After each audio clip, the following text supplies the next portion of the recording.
En tant que futurs citoyens cosmiques, nous devons connaître la situation exopolitique actuelle, afin d'être en mesure de pouvoir déjouer les pièges et d'agir en conscience dans le processus d'ascension planétaire. C'est la clé numéro 1, restez vigilants.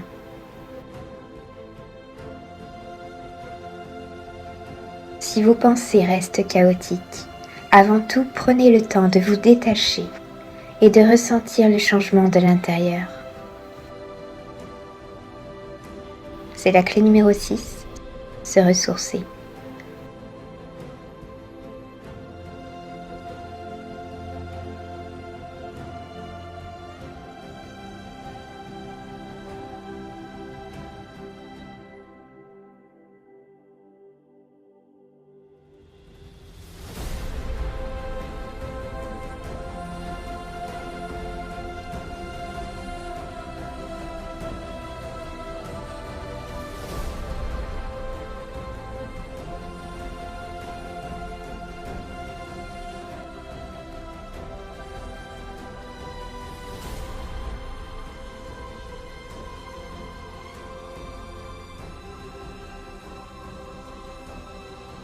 Pour commencer, tous les astres ne sont pas dotés d'une conscience.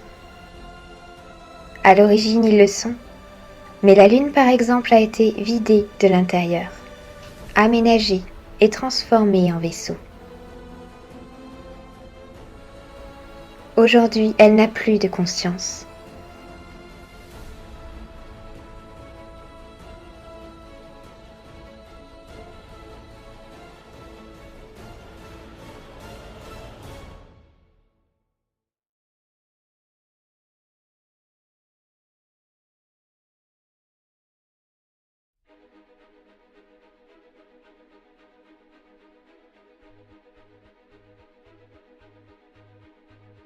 Quand on regarde la Lune à l'œil nu ou avec n'importe quel type de télescope, nous voyons toujours la même face, et cela à n'importe quelle heure du jour ou de la nuit, ce qui signifie qu'elle ne tourne pas sur elle-même. Sa rotation est synchrone, mais elle n'est pas due au hasard. C'est un calcul volontaire.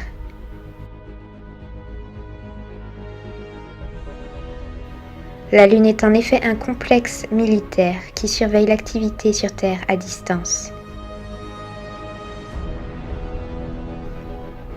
Son activité est masquée par un hologramme, c'est-à-dire une photographie 3D qui est projetée à sa surface.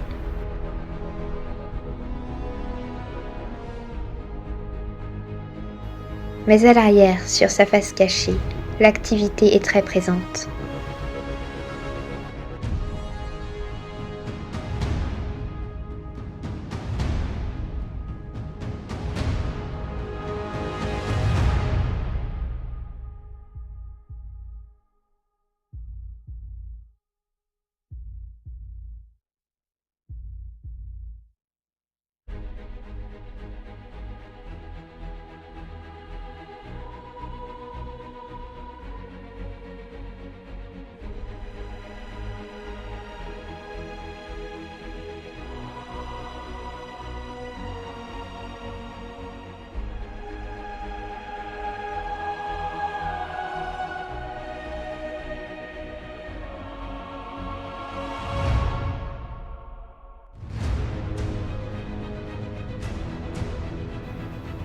La Lune est entièrement aménagée de l'intérieur, avec une ossature métallique, des salles de machines artificielles et de la haute technologie à ondes dirigées. Ne vous êtes-vous jamais demandé pourquoi la NASA ne faisait pas de projet lunaire avec tout l'argent économisé, consacré à la recherche aérospatiale, depuis qu'elle avait envoyé un homme y planter un drapeau?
Le groupe des Black Sun est le principal résident des lieux.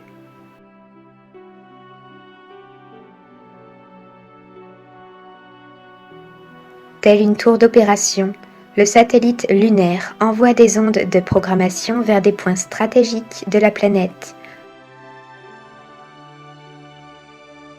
ou des personnes ciblées.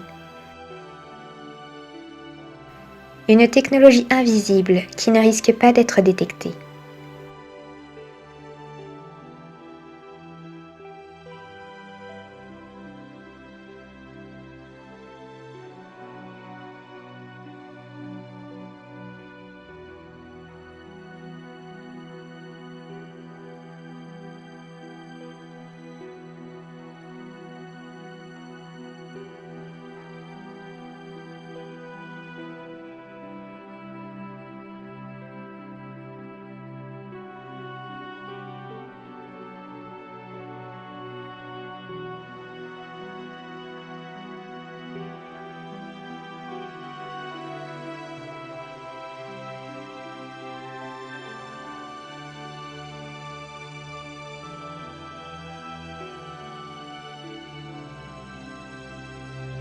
L'appel de la Lune est un ordre radio pour récolter de l'énergie de vie. Il s'agit d'une soif de sang programmée, involontaire et difficile à maîtriser.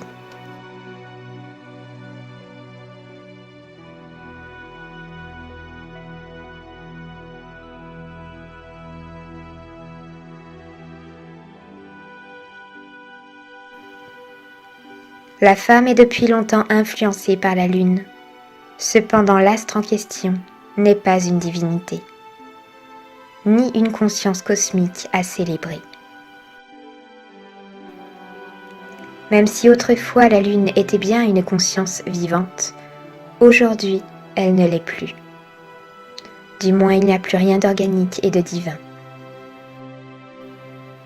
Les saignements mensuels, tout comme les danses et les cérémonies rituelles, profitent directement aux groupes négatifs qui s'approprient l'énergie.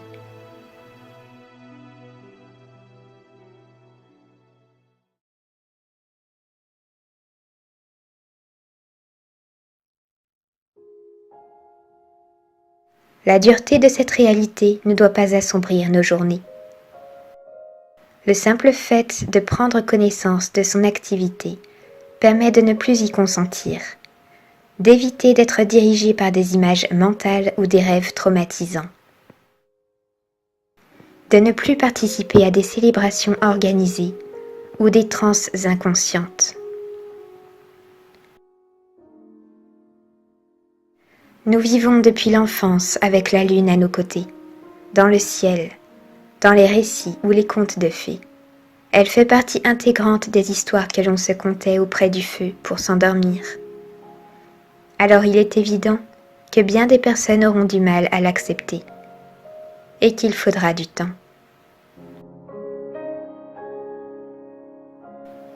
Mais soyons doux envers nous-mêmes et indulgents. Nous sommes en train de nous restaurer, de comprendre les réalités qui nous avaient été cachées.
Ce que l'on appelle les anges dans les mythes et les religions sont tout simplement les êtres extraterrestres qui visitent la Terre depuis d'autres dimensions, comme les Pléiadiens et les Lyriens. Ils sont décrits dans les textes anciens, et les traditions orales des peuples premiers mentionnent encore leur existence.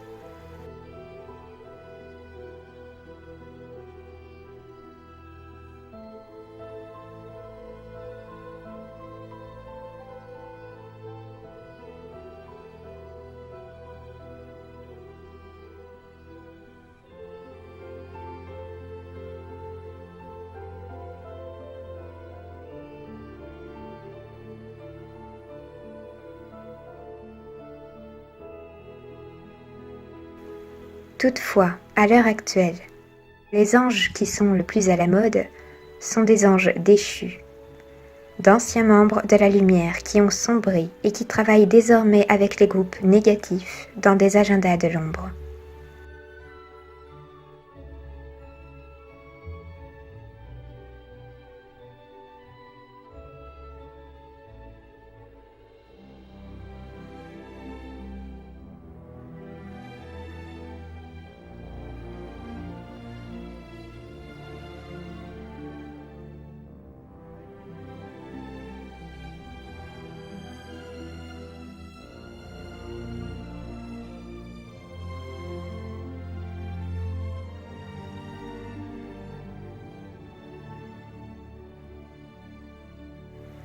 Ce sont eux qui dirigent les sectes et les sociétés secrètes.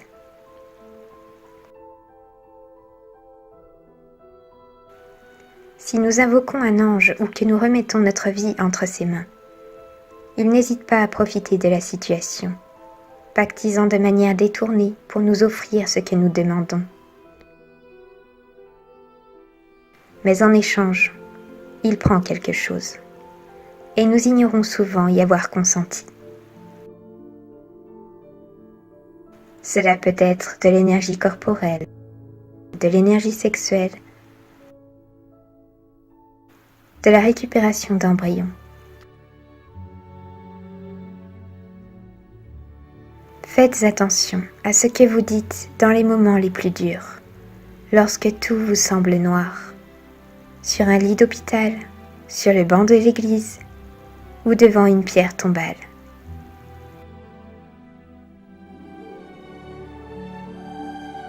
À qui vous adressez-vous?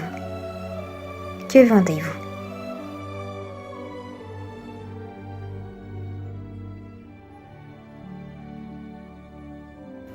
Quel que soit le pacte réalisé, vous avez le pouvoir de l'annuler en déclarant votre non-consentement de manière ferme, avec le soutien des groupes gardiens, et redoubler de vigilance pour ne plus jamais leur offrir satisfaction.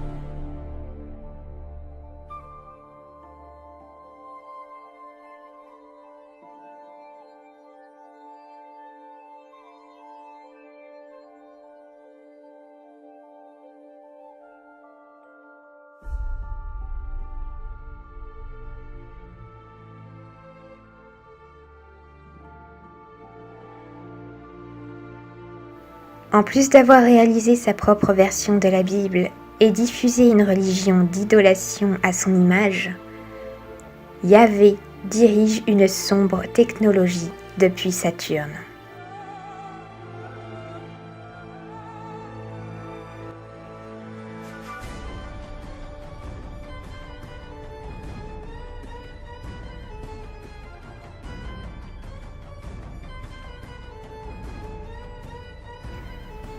Il s'agit d'un condensateur d'énergie vitale qui récolte le sang dans l'ensemble du système solaire.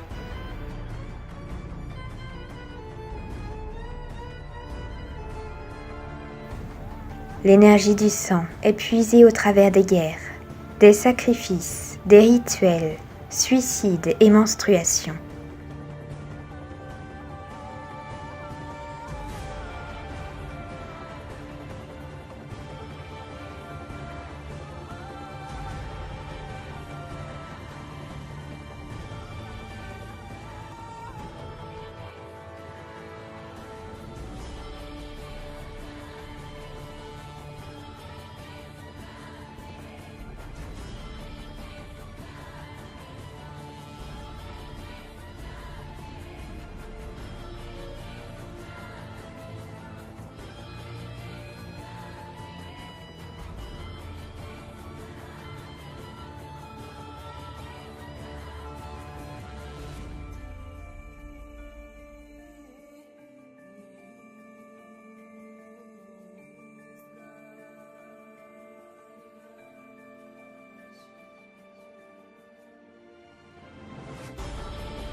En tant que septième porte solaire, Saturne est la planète de lumière plasma violette. C'est pourquoi elle est représentée par la flamme violette.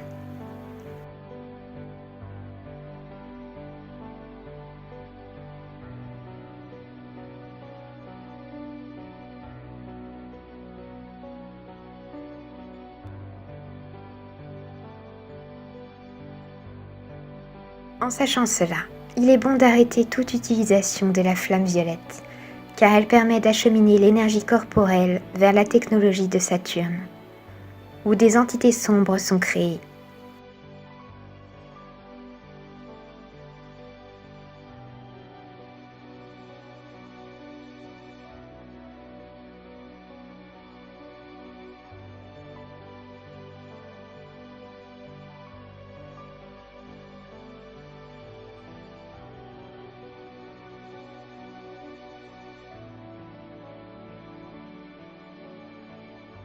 De la même manière, le tétragramme, que l'on utilise pour définir les directions d'un espace, fait appel à la hiérarchie angélique déchue de Yahvé.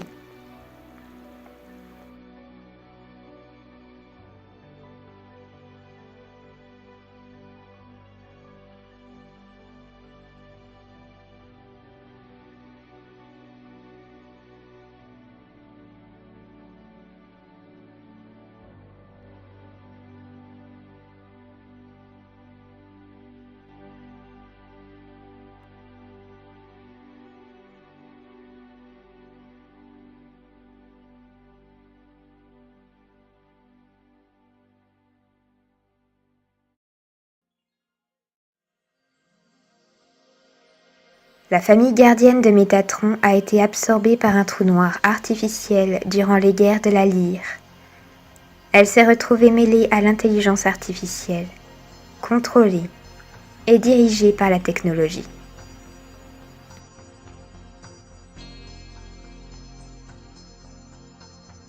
Mais malgré ses origines divines, Métatron est aujourd'hui un être dangereux, car fortement défragmenté et déconnecté.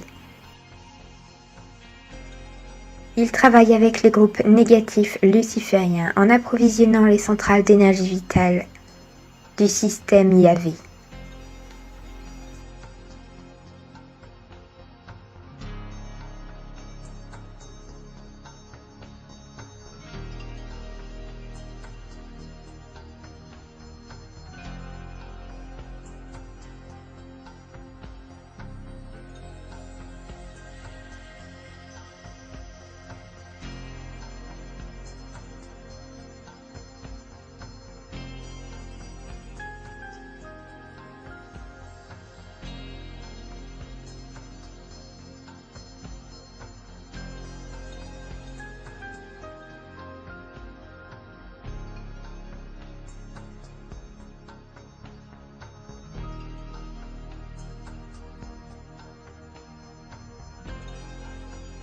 Un événement qui est attendu dans le New Age est le retour du Christ sur Terre, pour sauver l'humanité de l'Antéchrist et de l'Apocalypse.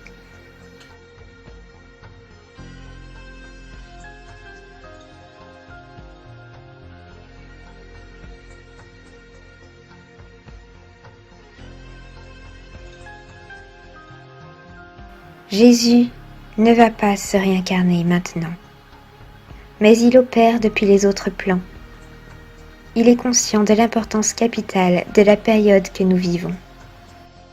Ses enseignements ont certes été déformés, mais il est venu offrir des clés, et il appartient à chacun d'entre vous de grandir pour ouvrir la porte.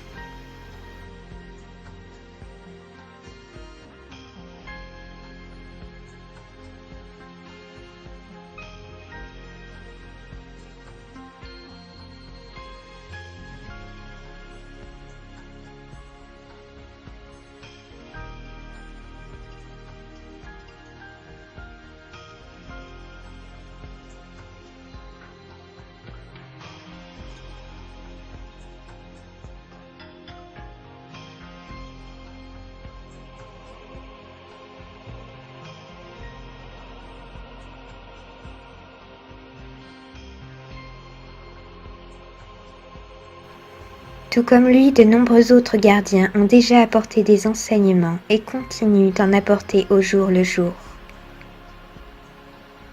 Vous êtes loin d'être seul. L'univers entier est tourné vers la Terre en cet instant même.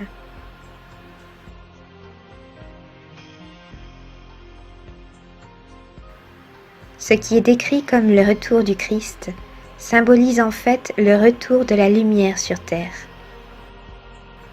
C'est le retour de la connaissance au sein de l'humanité. Il n'est pas question d'un seul individu, mais de la planète entière qui est en train de s'éveiller.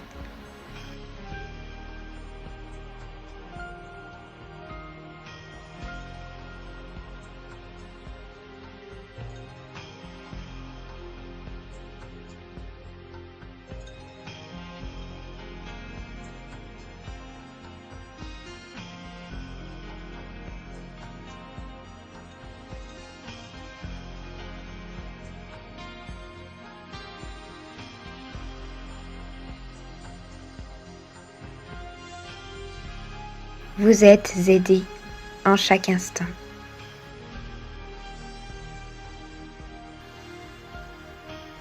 Des aides continueront de vous être apportées et la vérité sera de plus en plus facile à trouver. Cependant, n'oubliez jamais que votre libération passe avant tout par vous-même et par ce que vous décidez.